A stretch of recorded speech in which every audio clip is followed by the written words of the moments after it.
తన గడ్డ కాని గడ్డపై అడుగుపెట్టి దౌర్జన్యానికి దిగిన ఈ దొరతనాన్ని ఇక దగ్ధం చేసి తీరకపోతే మన్యానికి మనుగడ లేదు.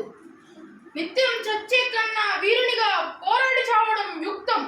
బ్రిటిషు నిరంకుశులపై తిరుగుబాటు, పరపీడన ప్రభుత్వంపై విప్లవం ప్రతి మానవుడి జన్మ హక్కు. ఈ సీతారామరాజు ఒక్కడే కాదు, మన్యం వీరుల కొన ఊపిరి ఉన్నంత వరకు సీమ దొరల శబ్దం భరతఖండంలోనే వినిపించదు. సింహాలు విహరించే సీమలో నక్కలకు స్థావరం ఉండరాదు. పులినైనా పిలిచి చంపగలిగే మన్య జాతే తలుచుకుంటే ఈ దొరలకు త్రుటిలో గతులు మతులు లేకుండా చేయగలరు.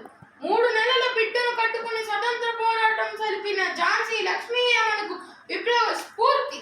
నరుడు తలుచుకుంటే నల్లరాళ్ళు బద్దలవుతాయి. పదండి వీరులారా, విజయం మనదే. మల్లు గంటాం పడాలు ఆశేష మన్య సూర్యులారా, కరిపై లంఘించే కొదమ సింహాలారా, కదలండి కదనానికి. ఒక్క సీతారామరాజు చనిపోతే లక్షలాది సీతారామరాజులు ఉద్భవిస్తారు. ఒక్కొక్కడు ఒక్కొక్క విప్లవ వీరుడై విజృంభించి బ్రిటిష్ సామ్రాజ్యపు పునాదులను విర్రగిస్తారు. సీతారామరాజు ఒక వ్యక్తి కాదు, సమూహ శక్తి, సంకినాది బేరి, స్వాతంత్ర నినాదం, ప్రక్ష మారదం.